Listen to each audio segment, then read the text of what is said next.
어떤 사람이나 다른 사람에게 특정 행위를 요구할 수 있는 권리입니다. 라고 이야기를 하면서 자, 첫 번째 문단. 뭐에 대한 정의를 보여주고 있어요? 채권에 대한 정의를 이야기하면서 시작을 하고 있죠. 채권에 대한 정의를. 근데 봐봐. 어떤 사람이 다른 사람에게 특정 행위를 요구할 수 있는 키워드가 뭡니까? 권리인 거예요. 그리고 이런 법지문, 이런 권리에 대한 뉘앙스가 나오면 반드시 인물을 조금 나눠주실 필요가 있어요. 이 권리라는 건 혼자서는 나오는 이미지가 아니거든요. 그래서 A라는 인물과 B라는 인물을 이제 상정을 하고 얘가 이런 식으로 구조가 되겠죠. 그리고 이 A가 뭘 가지고 있어요? 권리를 가지고 있다. 얘한테 어떤 행동을 하라고 요구하는 그 권리를 이거를 뭐라고 부른다라고 얘기하는 거예요? 채권이라고 이야기를 한다라고 이야기를 하시면 되겠습니다. 그죠? 이 특정 행위를 뭐라고 부르고요? 급부라고 이야기하고요. 그래서 이 요구할 수 있는 이 행위를 뭐라고 부르나요? 급부라고 부르고. 그러니까 처음에 이 채권이라는 개념과 급부라는 개념을 처음 봤었더라도 이런 식의 형상화가 되게 중요하고요. 실제로 EBS에서 이 정도는 얘기가 됐었던 부분들이었습니다. 알고 있어야 되고요. 특정 행위를 해주어야 하는 의무는 누가 가지고 있습니까? 얘가 가지고 있죠? 이 의무를 뭐라고 합니까? 채무라고 이야기합니다. 우리가 경제 시간에서 배웠었던 채권과는 다른 이야기라는 걸 우리가 확인할 수 있어요. 권리와 의무로 이렇게 구분을 하는 거고, 봐봐, 이렇게 해놨죠. 어차피 뒤에서 어떤 얘기가 나올까? 이 부분은 이 사람의 권리임에도 불구하고 뭐라고 물어볼까? 의무지? 라고 이야기를 할 거고요. 그리고 얘가 채권을 갖고 있고 얘가 채무를 갖고 있음에도 불구하고 A한테 뭐가 있다고 얘기할 거야? 채권이 있죠? 라고 물어보는 문제가 나올 수밖에 없는 거예요. 형태만 살이 붙어 있을 뿐이죠. 왜? 뭐가 만들어졌어 지금? 이렇게 대칭이 만들어졌기 때문에 그래요. 이걸 이해하시면서 이제 시작을 하시면 됩니다. 그리고 요 개념은 법의 이제 기본적인 이야기라고 보시면 되겠고요. 그 다음 그래서 이 채무자가 그러면서 여기에 이름이 붙죠. 이 A가 채무자가 되는 거고 이 B가 채권자가 되는 거고요. 채무자가 채권을 가진 이에게 급부를 이행하면, 자 이런 언제 뭐가 중요해? 시작점이 중요해. 얘가 얘한테 이 급부를 뭐 하는 거예요? 이행하는 거예요. 자 문제 어떻게 나오니까? 얘가 얘한테 급부를 이행하면 된다 안 된다? 안 되는 거예요. 얘는 하라고 요구할 수 있는 거지 이 급부를 하는 사람은 얘가 아니라는 거죠. 누가 한다? 얘가 한다. 강조하는 이유 아시겠죠? 그다음 그렇게 하면 채권에 대항하는 채무는 소멸을 합니다. 그래서 전제 조건이 뭐예요? 이행을 하게 되면 여기 있는 채무는 소멸하게 된다. 그래서 전제 조건과 결과값으로 이제 이해를 해주시면 되겠습니다.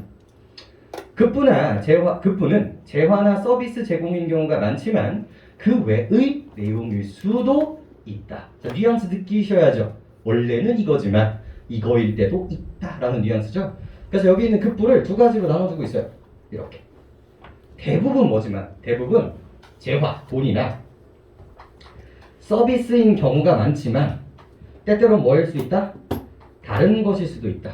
어떤 느낌으로 묶어주시면 되겠습니까? also 느낌으로 나눠주시면 되겠습니다.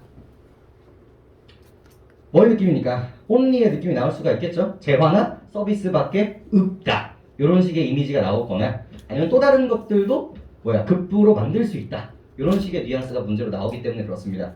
왜? 일부러 항상 생각해야 돼. 비문학은 뭐야? 일부러 여러분들한테 정보를 던지는 거예요. 근데 심지어 그게 대칭이 만들어진다? 안 나오기 어려워요.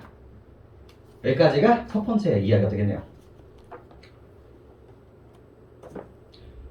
그래서 26번에 2번이 바로 지워져야 돼요. 26번에 2번 보이세요? 재화나 서비스 제공을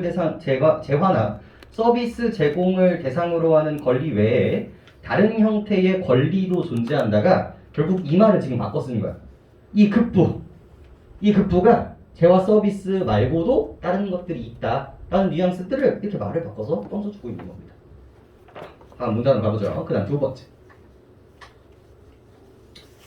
민법상의 권리는 여러 가지가 있는데 계약 없이 법률로 정해진 요건의 충족으로 발생하기도 하지만 여기서 제일 중요한 게 뭐겠어? 하지만 대개 계약의 효력으로 발생합니다. 자, 그래서 대부분에게 이런 거잖아요. 대부분 이런 거잖아. 이것도 가능한데 그러나 대부분 이렇다라고 얘기를 하고 있고요. 그래서 이 대부분의 포인트가 뭐예요? 대개 계약의 효력에 의해서 발생한다가 포인트인 거고, 근데 여기서 조심하셔야 될 건 뭐예요? 가능한데인 거죠. 그래서 뭐일 때도 계약이 없을 때도 뭐야?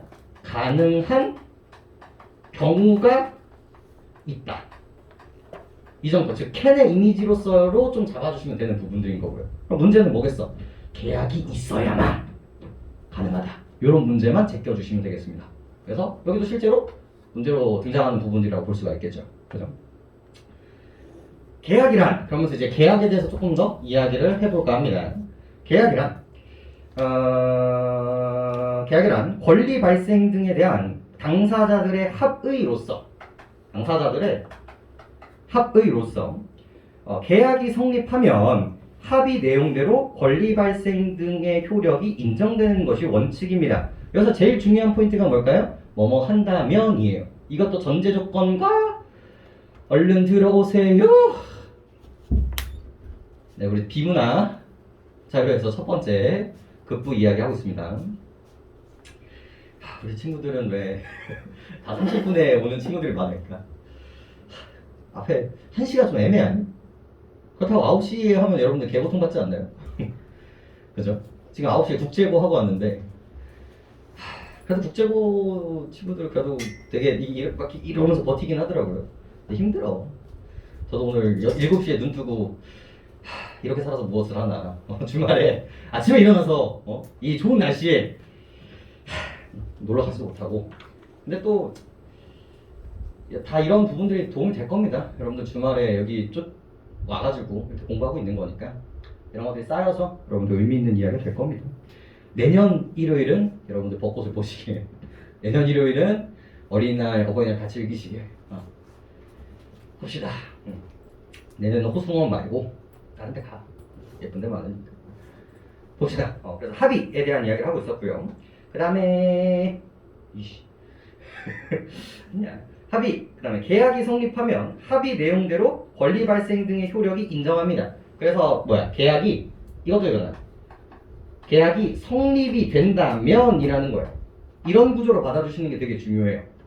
성립하면 합의 내용대로 권리 발생 등의 효력이 인정된다라는 인과로 잡아주시는 게 되게 중요하겠죠.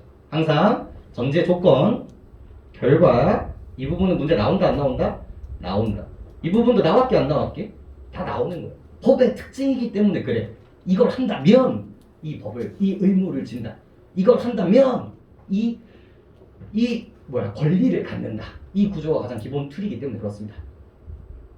그다음 당장 필요한 재화나 서비스는 그 제공을 급부로 하는 계약을 성립시켜 확보하면 되지만 미래에 필요할 수도 있는 재화나 서비스라면 계약을 성립할 수 있는 권리를 확보하는 것이 유리하다. 자, 뭐가 만들어지고 있어요? 대칭이 만들어지고 있다는 걸 확인할 수 있어요. 지금 이 계약하는 이 급부의 속성 때문에 두 가지로 나눠지고 있다는 거 느끼시나요? 이 급부가 두 가지로 지금 나뉘어지고 있어요.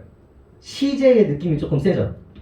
첫 번째, 원래는 어떻게 하면 돼요? 원래는 이거를 계약을 성립시켜. 얘는 뭐야?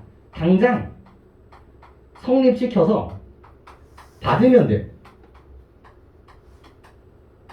왜? 이 물건을 내가 가져가면 되니까. 하지만 이건 현재가 가능하기 때문에 그래. 현재 가능. 근데 얘는 어떤 이미지가 만들어져요? 현재 불가능의 느낌이 된단 말이에요. 그럼 이 계약, 이 급부를 내가 가져갈 수 있어요, 없어요? 없단 말이에요. 그래서 이걸 뭐예요? 미래에 받는다라는 이미지가 만들어진다는 거죠. 그대로 한번 따볼까요? 미래에 성립할 수 있는 권리인 거야. 자, 이거 뉘앙스를 봐봐. 계약을 성립할 수 있는 권리를 산다고. 즉 봐봐, 얘는 지금 그 계약이 성립한 거야, 성립하지 않은 거야? 성립한 거야. 성립을 해서 얘를 받은 거지. 근데 얘는 계약이 성립한 걸까 아닌 걸까? 안 한 거예요. 그거에 대해서 계약할 수 있는 권리를 얻은 것 뿐이지 그 계약을 한 거야, 안 한 거야? 안 한 거예요. 그 뭐 때문에 일어나는 거야? 지금 할 수 있느냐? 지금 할 수 없느냐의 문제이기 때문에 그렇습니다. 요 느낌을 따는 게 되게 중요하고요. 그래서 이 얘기, 요 얘기를 뭐라고 부른다? 이제 예약이라고 부른다. 그래서 지금 당장 살 수 있는 것을 예약이라고 한다, 안 한다? 안 한다. 전제 조건은 뭐여야 돼? 지금 안 되고 미래에. 계약 성립 됐어, 안 됐어? 안 됐어. 그 예약을 할 수 있는 권리를 산 거군요. 그래서 그거를 예약이라고 합니다. 그죠? 자, 그러면서 되게 의미심장한 얘기가 나오고요. 그리고 애들이 여기서 이제 멘탈이 깨집니다. 여러분 선배들이 도대체 이게 무슨 개소리야 그러는 거예요. 봐봐. 예약은 일상에서 예약이라고 할 때 법적인 관점과 관점에서의 예약은 구별된다. 그러면서 이제 마음의 준비를 해야지. 아, 이 예약에 대해서 조금 더 얘기를 하고 싶은데 이게 뭐와 뭐로 구분되고 있어요? 일상적으로 얘기하는 우리의 예약과 법률적으로 얘기하는 예약이 달라질 수 있겠구나 라는 뉘앙스로 이제 시작을 하고 있죠. 기차 탑승을 위해 미리 돈을 지불하고 승차권을 구입하는 것을 기차 승차권을 예약했다라고 하지만 이 경우는 예약에 해당하지 않는 계약이라는 거죠. 그래서 우리가 일상적으로 이 기차표는 우리가 예약했다라고 얘기를 하지만 우리 법률적으로는 이 기차표는 뭐라고 하지 않는다? 예약이라고 하지 않는다. 자, 그럼 그 본질적인 차이가 문제로 물어보게 안 물어보게? 물어볼 수밖에 없는 거예요. 그럼 궁금해야 돼. 왜 얘는 예약이라고 하지 않는가? 그러면서 이제 정의가 나오죠. 어려워. 법적으로 예약은 당사자들이 합의한 내용으로 권리가 발생하는 계약의 일종으로, 그래서 계약이기는 내가 아까 앞에서 얘기했었던 이 계약 성립을 해서 이제 효력이 인정되는 그 계약의 일종으로서 재화나 서비스 제공을 급부로 하는 다른 계약에 밑줄 쳐볼까요? 본 계약을 성립할 수 있는 권리 발생을 목적으로 한다. 자, 똑같은 말. 아까 전에 얘기했었던 요거랑 똑같은 말입니다. 미래에 계약을 성립할 수 있는 권리를 사는 거예요. 그래서 이거를 뭐라고 얘기하고 있어요? 본 계약을 성립할 수 있는 권리를 발생시키는 게 바로 예약이라는 거예요. 자, 그러면 뭔 소린지는 모르겠지만 얘는 뭘 발생시키지 않을까? 본 계약을 얘는 발생시키지 않는 거예요. 즉 미래에 이것을 우리가 거래하겠다는 그 권리를 얘는 아무튼 얻지 않는다. 얘는 본 계약이 있다 없다? 없다. 요 이미지를 가지고 이 글감을 조금 더 넘어서 써야 된다는 얘기인 거죠. 오케이? 그러면서 이제 그 다음 문제로 한번 넘어가 봅시다. 다음. 예약은 예약상 권리자가 가지고 있는 권리의 법적 성질에 따라 두 가지 유형으로 나옵니다. 자, 또 나눠줘요. 자, 그리고 시작점. 예약상 권리자. 이것도 되게 중요해요. 예약상 권리자의 속성에 따라 두 가지로 나눈다라고 얘기하고 있거든요. 그럼 이제 이때 생각해야 되는 게 뭘까? 어려워도 요 생각해야 돼. 누구일까? 어떤 예시가 등장할 거란 말이에요. 그럼 이 권리, 예약을 한 권리는 얘일까? 얘일까? 이것들을 생각을 하면서 접근을 했었어야 된단 말이에요. 여기까지.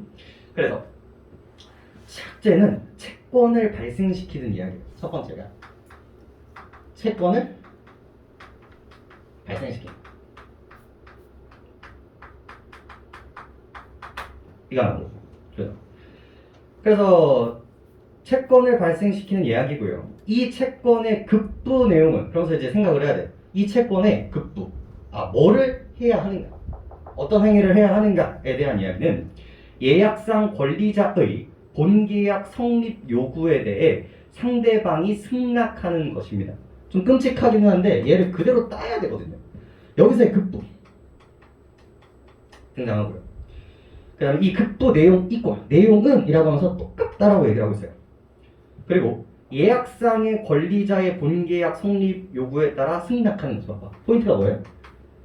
이게 A, B가 나와버려요. A, B 라고 얘기했을 때 A는 뭐야? 얘가 예약자가 예약상의 권리자라고 쳐봅시다.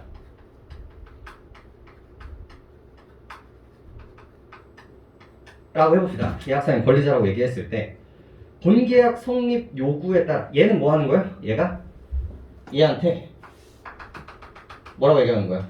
본 계약의 성립을 요구하는 거야. 요구를 하고 그 다음에 상대방이 뭐예요? 승낙하는 거야. 얘가 뭐 한다? 승낙하는 거야. 그러니까 이걸 따야 돼요. 이 얘기를 하면서 아까 전에 썼던 요 틀 있죠? 요 틀을 가지고 뭔 소린지 모르겠어도 요 틀을 만들어 놓고 시작하고 안 하고 엄청나게 큰 차이를 만들어냅니다. 알겠죠? 그리고 나서 여기다 살을 붙이는 거야. 여기는 시간을 써도 괜찮아. 이런 파트에서는. 그 다음에 그러면서 이제 예시를 보여준단 말이야. 회사의 급식 업체 공모에 따라. 그러면서 이제 디테일을 만들겠죠. 요걸 가지고 그대로 이제 들어가면 됩니다. 회사의 급식 한 회사가 얘가 뭘 해요? 급식 업체 공모를 해.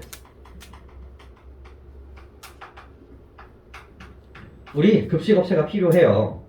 여러 업체가 신청을 해요. 그러면서 어떠한 특정한 업체가 그거를 지원을 하게 됩니다.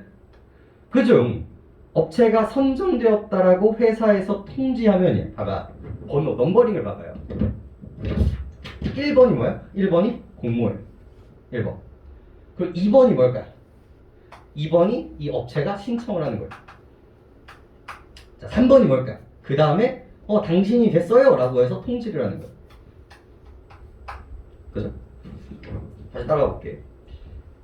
회사의 급식업체의 공모에 따라 여러 업체가 신청한 경우 한 업체가 선정되었다라고 회사에서 통지하면 자 여기까지가 뭐예요?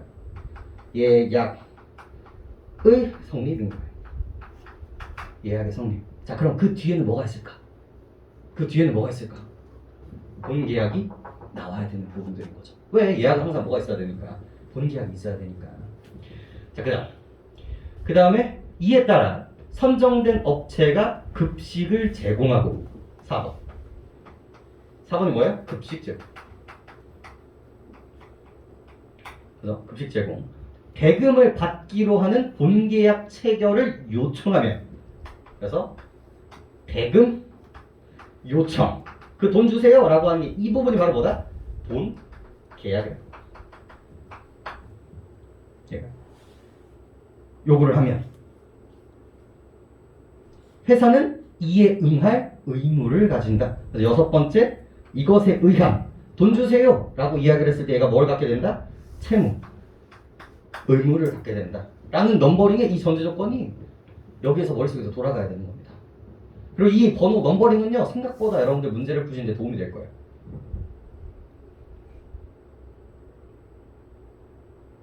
그죠? 그래서 이에 따라 선정된 그렇죠. 그래서 이 구조가 바로 뭐다? 채권을 발생시키는 이 구조라고 이야기를 할 수 있어요. 그럼 봐봐. 그럼 여기서 생각을 해야 돼. 여기서 예약상의 권리자는 누구일까? 그리고 승낙을 하는 자는 누구일까? 그러면서 본계약의 성립을 요구하는 거는 누구였을까? 요게 안 돼서 몇 번 문제가 박살이 나는 거야? 28번 문제가 박살이 나는 거야. 어차피 28번 문제가 나올 거야. 어차피. 그래서 요거 해놓고 그 문제와 이제 비교하면서 해야 된단 말이에요.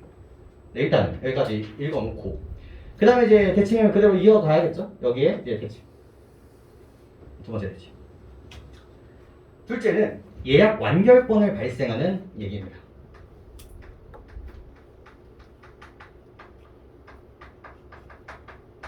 그러니까 양심상 여기는 전제 조건이 개 많잖아요. 얘하고 얘를 해야 오케이란 말이야. 그래서 얘는 좀 쉬운 걸로 던져줬어. 야 사실 예약이 이거 두 개밖에 없을까? 개 많아요. 한 7, 8개 돼요. 이 사회가 이제 발전함에 따라서 야 지금은 우리가 기차표에 대해서 예시를 했었잖아요. 근데 이게 호텔은 또 호텔대로 다르고요. 그 다음에 뮤지컬은 또 뮤지컬대로 달라요. 그러니까 숙박이라는 이미지와 그 다음에 공연 예매는 또 예매끼리 달라요. 비행기도 또 다르고요. 이게 돈의 질, 그러니까 돈이 얼마나 비싼가에 따라서도 되게 이런 급부가 되게 달라져요. 엄청 다르단 말이야. 그리고 이제 학원도 마찬가지야. 내가 이 수업 들을게요 라고 해서 여러분들이 안 온다고 해서 법적인 의무를 줘요? 그렇지 않아요. 그럼 그런 것들은 예약이라고 할 수 있는가? 그러니까 디테일하게 들어가면 한도 끝도 없단 말이에요. 하지만 여기서는 이 두 가지만 나눠라 라고 이야기를 하고 있는 거고요. 두 번째, 이 경우 그래서 이 경우 예약상의 권리자가 본계약을 성립시키겠다라는 의사를 표시하는 것만으로, 밑줄 쳐볼까요? 것만으로예요. 얘는 지금 뭐가 되게 세게 잡혀요? only가 되게 세게 잡히는 거예요. 그래서 주어가 누굽니까? 본 계약의 본 계약 어딨어? 예약상의 권리자. 예약상의 권리자가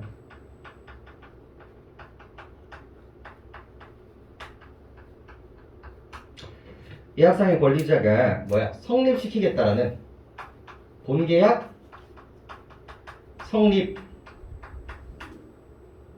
의사 표현을 하면 바로 성립이 된다는 거죠. 그러면서 이제 이그젬플이 뭐로 등장을 해요? 이제 레스토랑이 등장하는 거예요. 그래서 레스토랑에 예약 전화를 건단 말이야. 저 7시까지 갈게요. 그래서 가서 저 왔어요. 저 그 예약할 그부 이행할 거예요. 라고 이야기를 하면 얘가 뭔다고? 본계약이 성립이 된다는 거예요. 그러니까 여기까지 읽었을 때 여기 디테일은 좀 어렵죠. 사실 다시 한번 읽어봐야 되는 부분이기도 해. 이 시험장에서는. 하지만 여러분들이 그래도 끌고 가야 되는 부분은 뭐냐면 왜 여기가 예약이 아니고 왜 여기가 예약인지는 느낌이 와야 돼. 왜? 본계약이 얘도 뭐예요? 얘도 본계약이 얘도 있고 얘도 이러니저러니 해도 얘도 본계약이 뭐예요? 있다라는 점인 거지. 그러니까 저기는 본계약이 있다 없다? 없다라는 점을 다시 한번 상기시킬 수 있는 부분이라는 거죠. 차이점은 뭐예요? 전제 조건이 좀 더 많고 얘는 전제 조건이 딱 하나밖에 없어. 뭐야? 의사표현만 하면 된다는 거.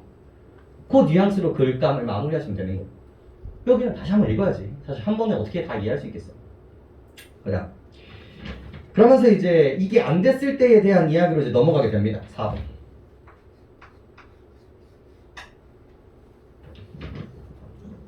그리고 그 다음 줄 안 읽었네요. 그래서 가족 행사를 위해 식당을 예약한 사람이 식당에 도착하여 예약 완결권을 행사하면, 자 그러면 이제 자연스럽게 아까 이미지가 만들어져요. A와 B가 만들어진단 말이야. 그럼 A가 식당이라고 치고, 그죠? B가 이제 예약한 아버지라고 해봅시다. 아버지라고 이야기를 했을 때, 그럼 봐봐. 예약상의 권리자가 누구냐는 거지. 식당의 아버지? 아버지로 간다는 거죠. 그래서 그 아버지가 예약 완결권을 행사하면, 즉 얘가 뭘 갖고 있다? 예약 완결권을 가지고 있다. 완결권을 행사하면 곧바로 본계약이 성립되므로 식사 제공이라는 급부에 대한, 여기서 급부가 뭐였어? 식사 제공. 요거였단 말이야. 그죠? 그래서 얘는 지금 원래 의무를 가지고 있었고 얘는 그걸 할 수 있는 권리를 가지고 있었기 때문에 이게 계약이 성립된다는 거 확인할 수 있습니다. 자, 봐. 그래서 이건 되게 쉬웠거든요. 이거는. 근데 틀리는 이유가 뭘까? 아까 전에 이 급부 내용이 좀 빡셌어 그래. 이 급부 내용. 아까 전에 여기였거든요. 그래서 뒤쪽에서 문제를 풀면서 좀 얘기해보죠. 자, 마지막. 예약에서 예약상의 급부나 본계약상의 급부가 이행되지 않는 문제가 생길 수도 있는데, 프라브롬이네요. 예약의 유형에 따라 발생 문제의 양상이 다릅니다. 그래서 아까 전에 유형을 나눴으니까 1번과 2번. 일반적으로 급부가 이행되지 않아 채권자에게 손해가 발생한 경우 채무자는 자신의 고의나 과실에서 비롯된 것이 아님을 증명하지 못하는 한 채무 불이행의 책임을 집니다. 이로 인해 채무의 내용이 바뀌는데 원래의 급부 내용이 무엇이든지 간에 채권자의 손해를 돈으로 물어야 하는 손해배상 채무로 바뀌게 됩니다. 자, 너무 중요하죠? 자, 첫 번째, 뭐의 포인트일까요? 어디가 밑줄일까요? 첫 번째가 당연히 급부가 이행되지 않았어. 내가 돈을 줬는데 얘가 뭔가를 해주지 않았단 말이야. 그럼 당연히 이걸 뭐 해줘야 돼요? 이거에 대해서 보상, 책임을 져야 된단 말이에요. 근데 이 급부가 전제 조건이 붙습니다. 내가 안 했다고 해서 무조건 보상을 해주는 게 아니라 어떤 전제 조건이 붙어요? 존재? 고의나 전제. 첫 번째 전제. 고의나 과실, 타인의 어떠한 과실이 있는 경우 내가 할 필요가 있다 없다? 없다 이거예요. 요거를 느끼는 게 엄청나게 중요합니다. 왜? 보기에서 얘가 그걸 했는지 안 했는지를 물어보게 될 거니까요. 그죠?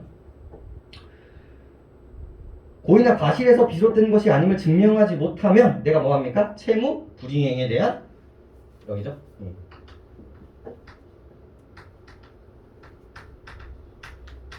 에 대한 책임을 가지게 됩니다. 근데 이때 뭐야? 모든 이 채무가 아까 전에 엄청 많았잖아. 뭐야? 뭐를 해도 음식을 제공해야 되거나 물건을 갖다 바쳐야 되거나 어떤 서비스를 줘야 되거나 되게 많았지만 아까도 얘기했어요. 수많은 거 있다고. 여기 뭐일 수 있어?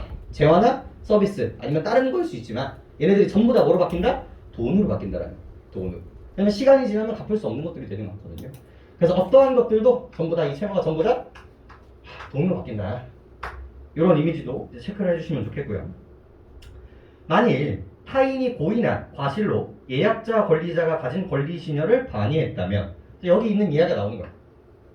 여기 조금 더 전제 조건 if 만약 타인이 플러스 고의 플러스 과실이 있는 경우에 예약 권리자는 그에게도 책임을 물을 수가 있습니다. 여기도 뭐의 이미지가 만들어져요? 펄스의 이미지가 만들어져요.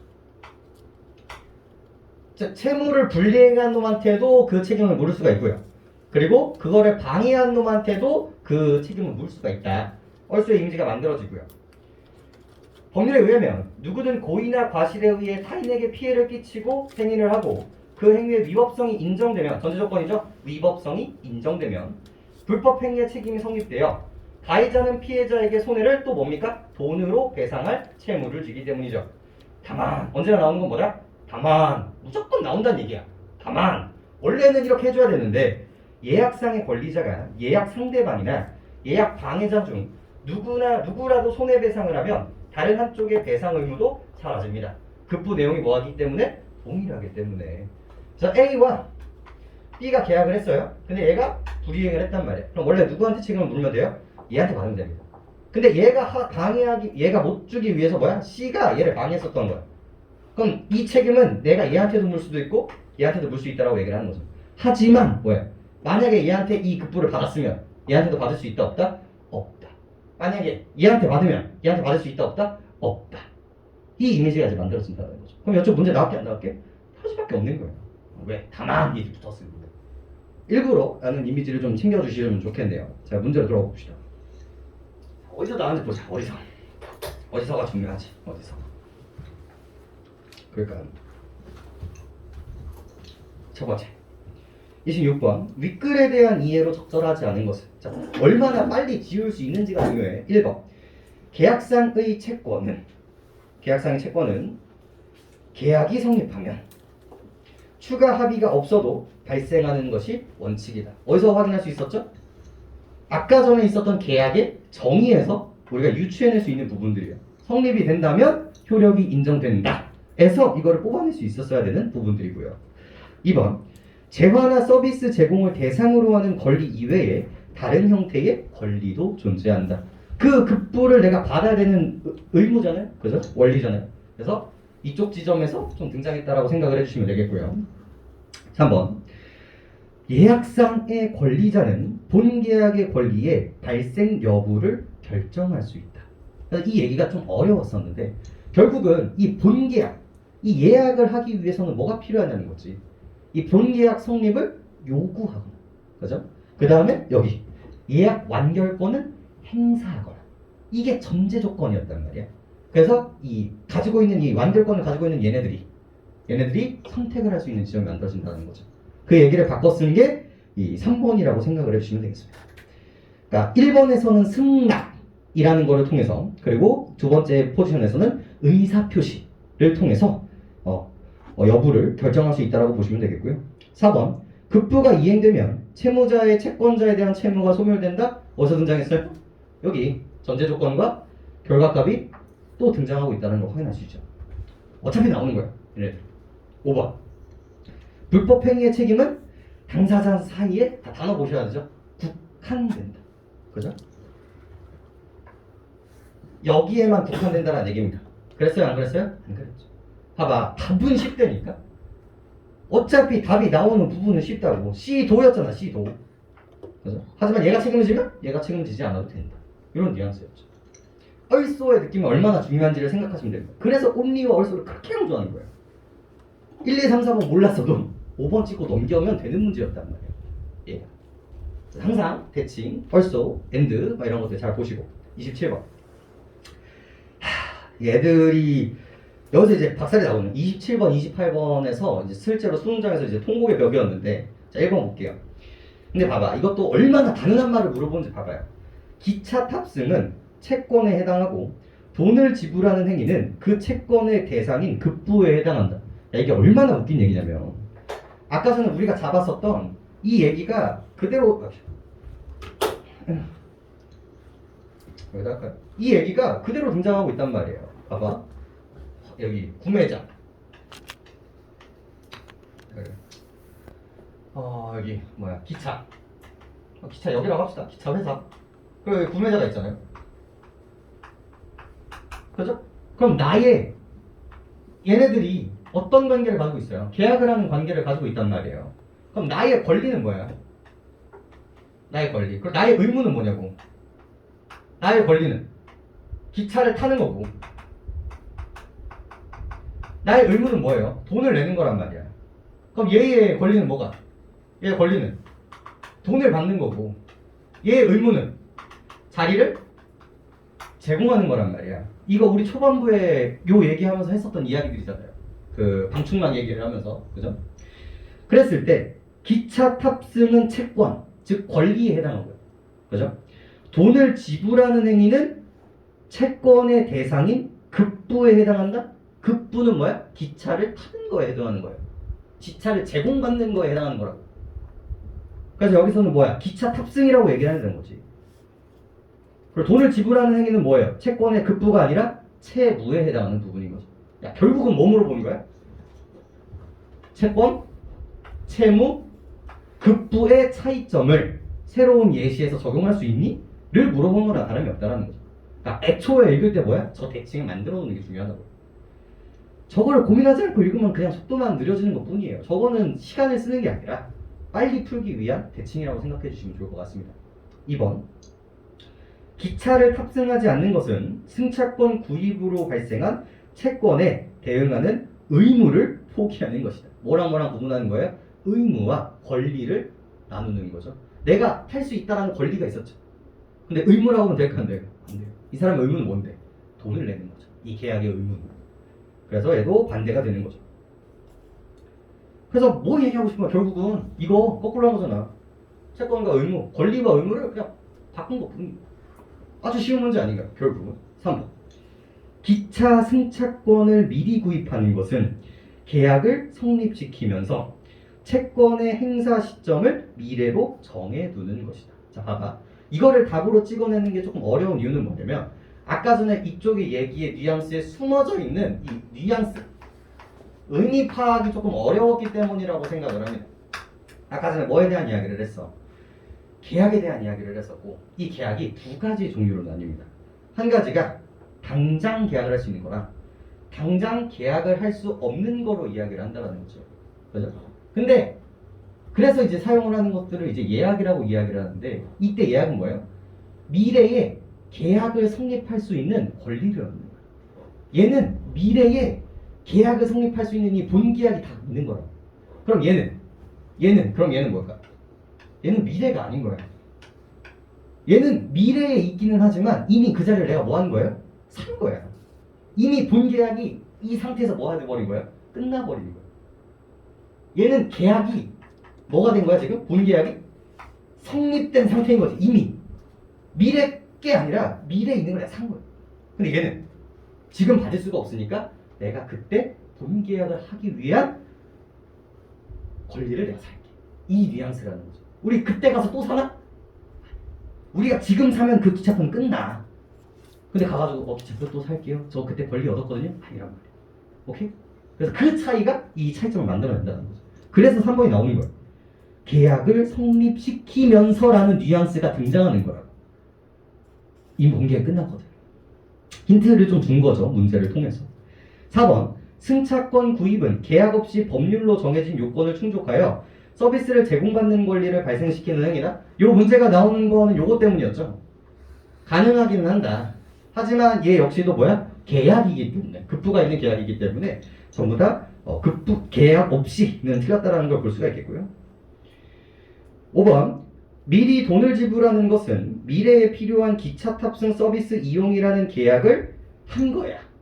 근데 여기서 뭐라고 하고 있어? 성립시킬 수 있는 권리를 확보한 것이다. 이건 어디로 넘어가는 거야? 법률적인 계약으로 넘어가는 거야. 요 얘기가. 그러니까 어떻게 보면 3번과 5번이 머리가 우리 좀 좋은 친구들한테는 엄청난 힌트가 돼요. 3번이랑 5번은 완전히 이 대척점에 있는 거거든요. 그러니까 얘가 아니면 얘인 거예요. 그러니까 3번, 5번 둘 중에 고르면 돼. A를 여기다 두고 여기다 두고 있는 느낌이라는 거니까. 그럼 이제 생각하는 건 왜 얘는 얘일까? 그 여기다 나눴으니까 본질적인 차이는 뭘까? 그거를 수능에서 요구했던 겁니다. 요 얘기. 오케이? 28번. 이것도 이제 통곡의 벽이었죠.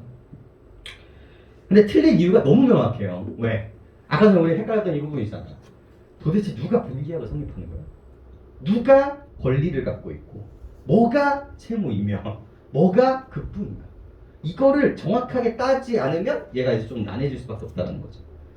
이제 6월 끝나면 여러분들 이제 미트도 이제 슬슬 보여드리기 시작을 할 텐데 그때 이런 뉘앙스들을 조금 더 이제 볼 수가 있을 겁니다. 자, 봐봐.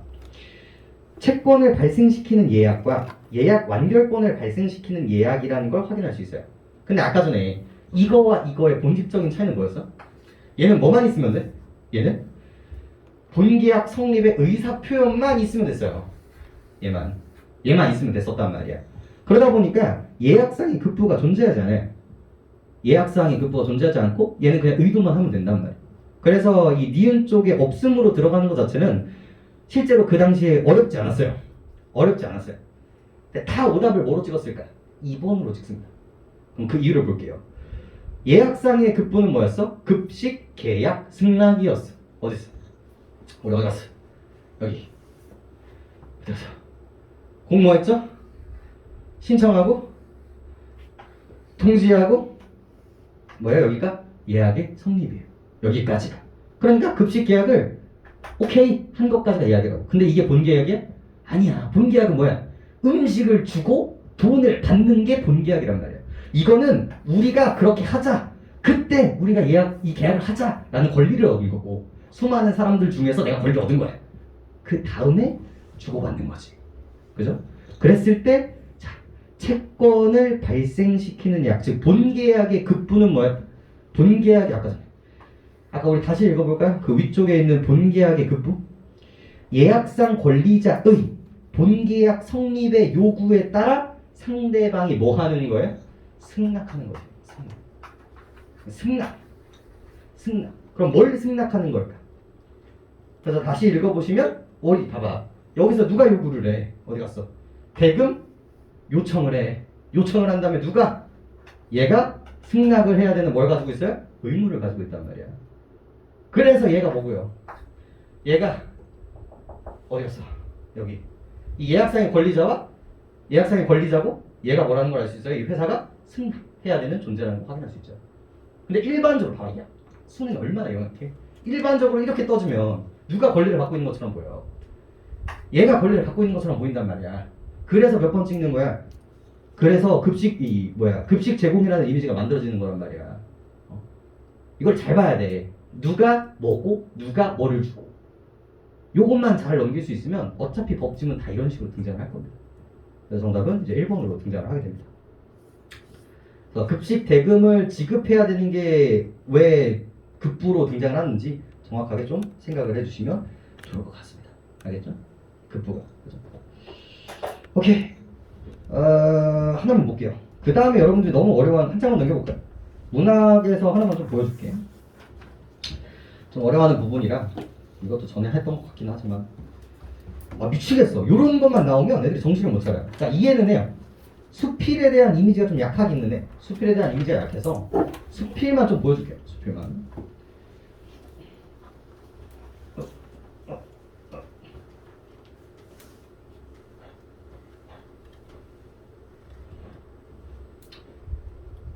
요번에 수능 특강에 정철이 없거든요. 그럼 봐봐. 수능 완성에 정철 있을까 없을까? 있을 수밖에 없어요. 그리고 그때 정철 나오면 제가 광동별곡 영상 3시간짜리 드릴 거예요. 꼭 들어야 돼 그때. 그리고 제발 9월달에 정철이 나오기를 바라는 마음으로 있지만 아마 절대로 나오지 않을 겁니다. 그럼 이제 수능에 낼까 말까 이러면서 이제 장난칠 건데, 일반적으로 한 3년 봐요 선생님들이. 이게 이제 2년 전 수능이잖아요. 그러니까 3년 정도 안 나오면 4년부터는 나올 수 있다 정도라고 얘기를 하거든요. 정철이 나올 확률은 그렇게 높지는 않습니다. 사실 올해는 이제 3년 차니까. 근데 이제 사실 물갈이가 됐어요 작년부터. 그래서 약간 리셋의 느낌이 좀 셉니다. 그래서 자기가 마음이 걸리면, 마음이 들면 사실 내도 돼. 그런 것들은 이제 좀 조심하고, 막상 내놓으면 뭐야? 나는 여태까지 수능에 냈었던 거 그냥 그대로 낸 것 뿐이다. 그러면서 우기면 된단 말이에요. 그래서 정철은 언제나 이제 중요한 포인트인데, 인간적으로 3인국, 소민국 없으면, 모르면 나한테 와. 정철은 알아야 돼. 그리고 그다음에 나의 이제 시조가 한번 등장을 했었죠. 그래서 이때부터 이제 수많은 모의고사에서 요 꼴을 많이 따려고 노력을 해요. 이제 시 하나, 시조 하나, 수필 하나, 혹은 이제 현대시, 혹은 이제 가사 하나, 이런 식으로 이제 연결하려고 많이 노력을 하는데, 다만 좀 분석해줄게요. 다를 좀 봐봐. 다 어떤 뉘앙스인지를 제발 봅시다. 자, 볼게요. 자, 나는 예전에 장흥방의 갓길집에 살았다. 그 집은 저잣거리에 제법 가까워서 소란스러웠다. 문 옆에 한 칸짜리 초당이 있어서 볏짚으로 덮고 흙을 쌓았더니 그윽해서 조용히 살만했다. 그러나 초당으로 동쪽으로 치우쳐 햇빛을 받았기에 여름이면 너무 더웠다. 그래서 고요함이 더위를 이긴다라는 말을 강호로 하여 문설주에 평액을 해놓고 걸어서 위안을 삼았다. 옛날에는요, 이 집 혹은 어떠한 공간에다가 편액을, 이름을 붙여주는 걸 되게 중요하게 생각을 했어요. 무슨 무슨 빌딩, 무슨 무슨 당, 무슨 무슨 정자, 이런 식으로 이름을 붙여주는 게 되게 의미가 있었단 말이에요. 그래서 내가 이렇게 지었는데, 대저 고요함에는 두 가지가 있으니 하나는 몸의 고요함이요, 다른 하나는 뭐야? 마음의 고요함이다. 문학이지만 어떻게 읽어야 돼? 비문학처럼 읽어야 돼. 내가 고요함에 대해서 이야기를 하고 싶은데, 하나가 뭐예요? 몸의 고요함이고요. 또 하나가 뭐예요? 마음의 고요함이에요. 문학은 절대로 어렵게 안 나오거든요. 자, 여기서 문제 나왔게 안 나왔게? 여기서 나왔어요. 마음의 고요함인데 뭐라고 얘기하게? 몸의 고요함이죠. 몸의 고요함인데 뭐라고 했게? 마음의 고요함이죠? 요거 분석하는 문제가 나왔다고. 근데 맨날 틀려. 왜? 그대로 안 주고 그냥 말을 바꿔주는 것 뿐이에요. 좀 더 가볼게. 다른 몸의 고요한 사람은 앉고 눕고 일어서고 하는 등의 모든 행동에 있어서, 자, 뉘앙스 봐봐. 편안함을 취할 뿐이다. 얘는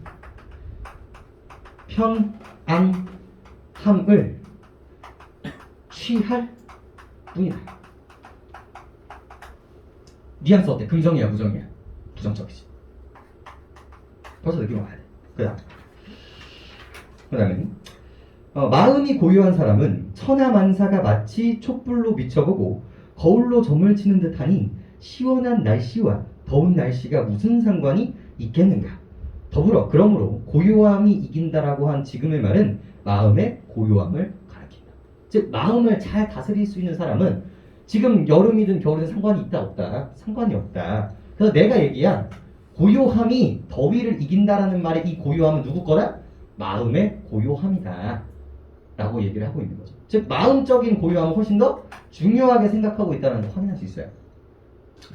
그 집에서 20년을 살고 이사하였다. 그로부터 3년이 지난 뒤에 옛집을 찾아가 보았는데 그새 주인이 바뀐 지 여러 번이지만 집은 옛 모습 그대로였다. 은은한 처마에 들어오는 산빛, 콸콸콸 담을 따라오는 골짜기 물, 번들번들한 살창, 쪽빛으로 물들어 놓은 천막, 이런 거 묶은 다음에 뭐라고 얘기하시면 됩니까? 묘사 정도라고. 감각적 묘사 정도는 바로 나올 줄 아셔야겠죠. 중량, 내가 여기서 살던 시절은 집안이 번성했던 때였다. 과거 회상, 선친께서 승명정에서 봉직할지라 퇴근하신 밤이면 우리 형제를 모시고 앉아 학문과 예술을 담론하고 옛일을 기록하거나 시를 읽거나 검은고를 들었으니 유중형의 옛일과 비슷했다. 고사를 사용했겠죠. 그 즐거움을 잊을 수는 없지만은 다시 되찾을 수는 없다. 자, 보세요. 야, 결국은 문학이고 결국은 감정이란 말이야. 이 공간, 이 집에 대해서 이 사람은 이거에 대해서 뭐예요? 과거 회상을 하고 있어요. 그죠? 그리고 여기서 이 과거가 좋은지 나쁜지 보면 돼. 좋았어 나빴어? 엄청나게 좋았단 말이야. 그러니까 당연히 느껴지는 감정은 뭐겠어요? 그리움이겠죠. 근데 다시 뒤돌아가기 돼 안 돼? 아빠도 없고 형제도 다 헤어졌단 말이야. 그래서 서경에 그러면서 이제 책을 쓰죠. 인용을 하네요. 그릇은 새 것을 찾고 사람은 옛사람을 찾는다라고 했습니다. 집 역시 그릇과 같이 무엇을 담는 부류이기는 하나 사람은 집이 아니면 몸을 붙여 머물 데가 없고 집보다 더 거처가 없는 것이 아니므로 집은 그릇보다 사람에 가깝다라고 얘기를 하겠다. 그래서 그릇은 뭘 찾고요? 새 것을 찾고요. 사람은 옛사람을 찾는다고 했어요. 근데 집이 사람과 가깝다라는 건 새 거를 찾는다는 거야? 옛 거를 찾는다는 거야? 옛 것을 찾는다라고 얘기하겠죠. 그러니 어찌 그리워하지 않을 수 있으랴? 그러면서 감정을 직접적으로 얘기를 하고 있어요. 왜? 그러면서 대칭해 주잖아. 그릇과 집 얘기를 하고 인간을 얘기하고 있고 그리고 얘는 이쪽에 얘기 있다. 여기는 누구? 여기는 올드고 요 이미지 이제 만들어 주시면 되겠고 그다음 그러므로 그렇지만 인간사가 벌써 바뀌어 사물에 닿을 때마다 슬픔만 더하므로 이 집에 다시 살고 싶지는 않다. 그럼 봐봐. 여기서 동그라미 쳐야 되는 건 뭘까요? 이 집에 다시 살고 싶지는 않다예요. 제발 감정에는 밑줄을 치세요. 제발. 슬픔과 살고 싶지 않다에는 밑줄 되어 있어야 돼. 그러니까 이 사람은 이 공간에 대해서 복합적인 감정을 갖고 있는 거예요. 옛날 일 때문에 뭘 갖고 있으면서 그리움을 가지고 있으면서 동시에 뭐야? 너무 시간이 지났기 때문에 뭘 느끼는 공간인 거야? 슬픔을 느끼는 공간이란 말이야. 그래서 살고 싶다, 살고 싶지 않다. 쉽지 않다인 거야. 그죠? 근데 문제 어떻게 나오게? 이렇게 나와. 왜? 너희 글 대충 읽지? 봐봐. 인상 어때? 과거에 우리 아버지랑 살았던 공간이야. 그럼 일반적으로 그리움이야? 부정적인 감정이야? 일반적으로 그리움이란 말이야. 그럼 문제 어떻게 나오게? 이 집에서 살고 싶다. 왜? 그립기 때문에. 이렇게 나온다고. 왜 이렇게 나올까? 니들 대충 읽지야. 니들 감정선 안 따지야. 그러니까 대충 읽는 놈들 가르기 위해서 그딴 식으로 나오는 거예요. 이게 항상 글감이 일정해. 인상을 던져주고 막상 읽어보면 그게 반대가 돼 있어. 이걸 납득하시면 문학은 그렇게 어려운 구조들이 아니에요. 그다음 마땅히 임원의 집터를 모아 집을 지어서 옛 이름의 편액을 걸어 옛집에 지녔던 뜻을 잊지 않으려고 한다. 그래서 복합적인 감정을 갖고 있기 때문에 내가 이것 때문에 뭘 짓기는 하지만 새로운 집을 짓기는 하지만 그 이름은 뭐로 짓겠다? 과거의 집을 그대로 따겠다라는 이야기를 하고 있는 거예요. 누군가는 임원이 이미 고요하거늘 지금 다시 고요함이 이긴다라고 하면 군더더기가 아닌가라고 말할 수 있으리라. 나는 답하리라. 고요한데 또 고요하니 이건 이야말로 고요함이네. 자, 여기서도 뭘 느껴야 돼요? 대칭을 느껴야 돼요. 화자와 이 나와 누구를 서술자와 누구를 구분하는 거 있어요?